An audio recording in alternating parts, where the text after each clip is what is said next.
สบายดีพ่อแม่พี่น้องพงปายสวัสดีFC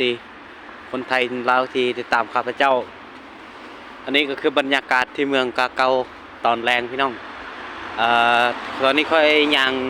ลินแถวในเมืองก็สิไปเบิ่งอันนั้นแล้วไปลินบอลที่เขาเจ้าไปเที่ยวแล้วก็สิเอาเงินไปเปลี่ยนซื้อของกิน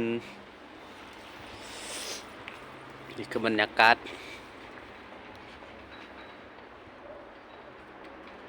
เมืองกาเกาโปแลนด์ประเทศโปแลนด์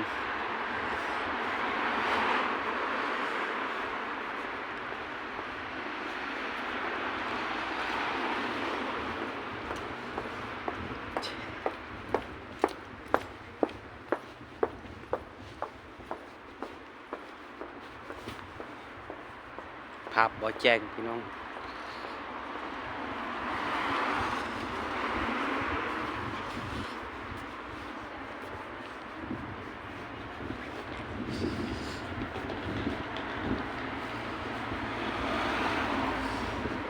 ก็อยากจะคิดหน้าดูตึก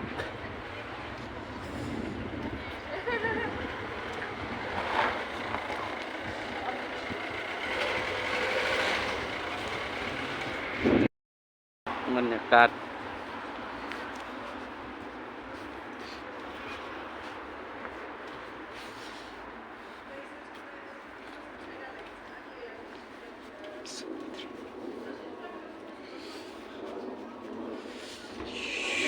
ก็มวนพี่น้อง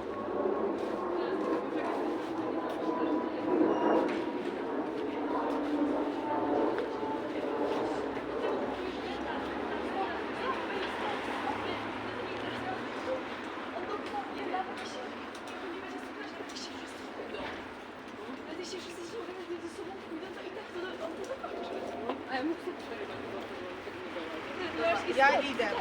znajdzie. O tak.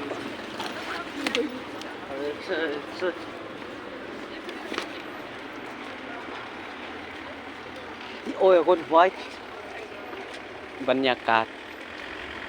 คอยสิไปทางใด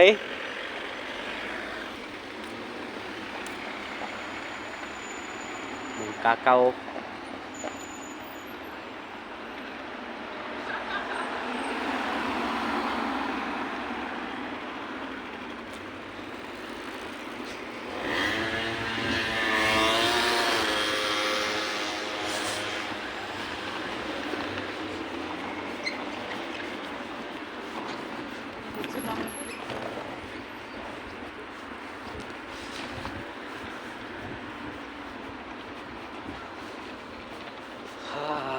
นี่บรรยากาศยามแรงเมืองกาเกาพี่น้องมวน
ไปเบิ่งตลาดพี่น้องตลาดโปแลนด์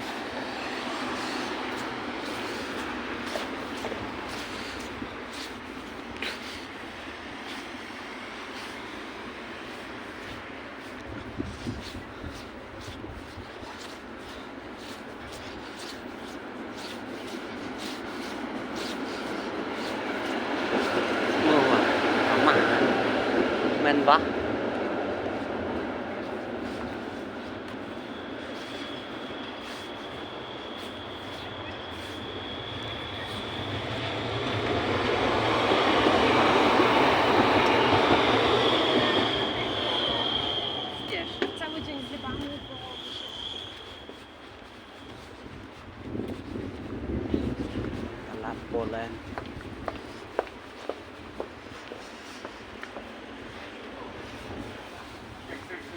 เที่ยวตลาดโปแลนด์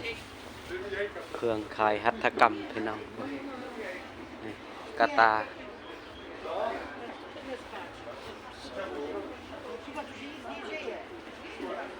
ตลาดคืออยู่บ้านเฮาคือกันตลาดนี่ขายทรงสลิปขายกระเป๋าขายกระตาเครื่องใส่ต่างๆหมักไม้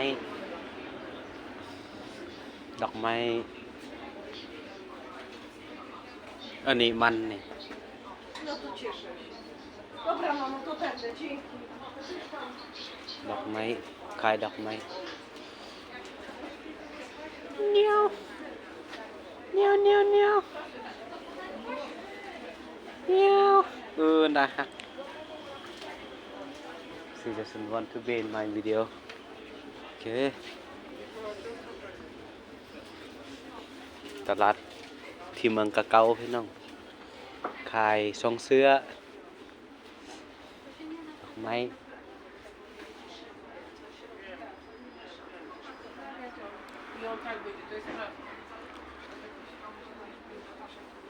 ขายทรงเสื้อ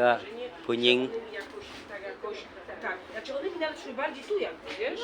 To jest nadzieję. No, coś faktycznie były źle uszli. เลาะตลาดค่อยเลาะแล้วบ่ตลาดนี่ว่าหยังวะหยังวะค่อยหยังครบทันเลาะเทื่อส่งหับส่งเสื้อบ่มีเงินซื้อนี่ส่งเซมเสื้อเซมเจ้าขายเสื้อส่งเสื้อผู้ชายตลาดโปแลนด์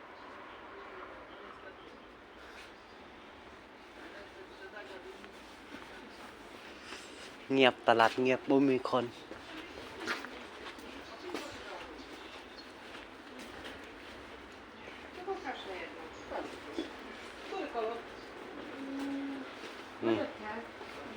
ร้านขายดอกไม้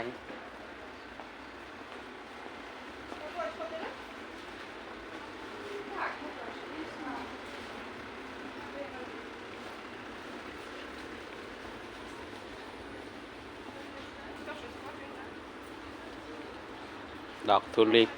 กุหลาบราคา1 ยูโรกว่านี่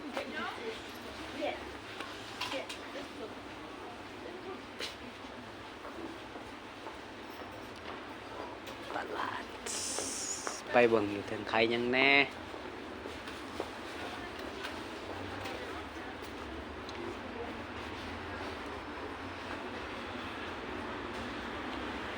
บางห้านขายดีบางห้านมีคนซื้อ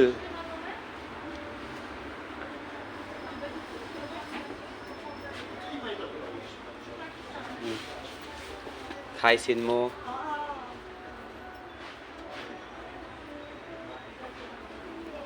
ตลาดนี้คอยบ่เคยมาคอยหาเข้ามามื้อนี้ถึงเด็กน้อย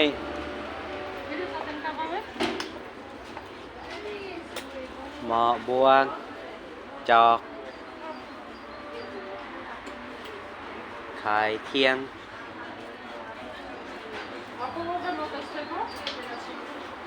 เครื่องใส่ครัวเรือน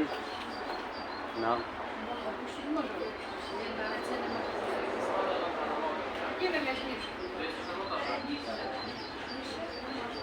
A daleko mieszkasz?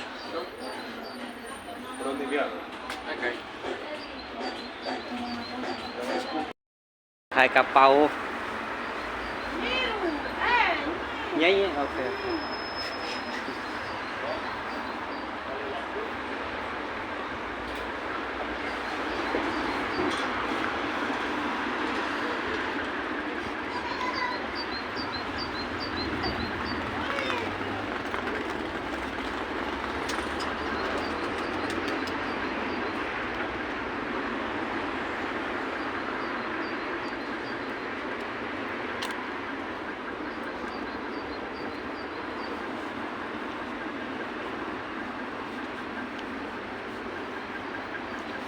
ในบรรยากาศจับไปเยอะในหานตลาด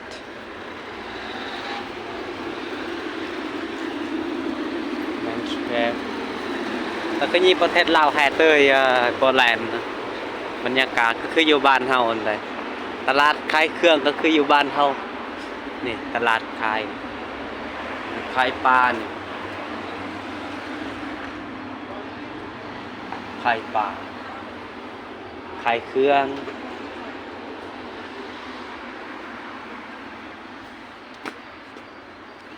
ไปแมนสแควร์ไปบอลทีเขาเจ้ามักไปเล่นแมนสแควร์บอลจุดสุ่มโมแมนสแควร์มันอยู่ไซละ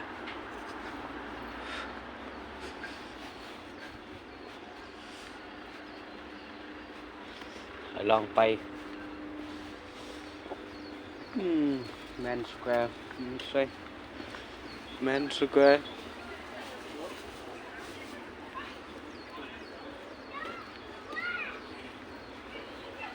เบิ่งนกนี่นกมันคายเครื่อง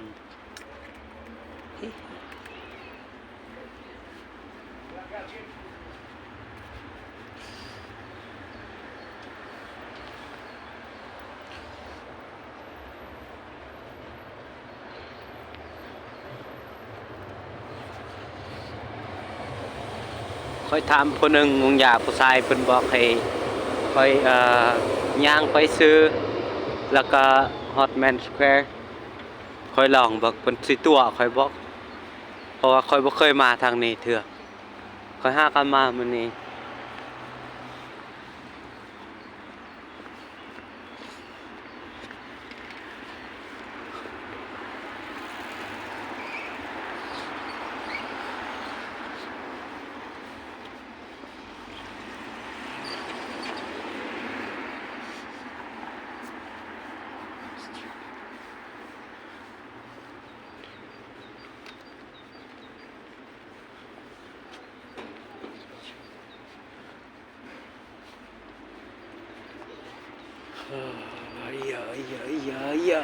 อย่า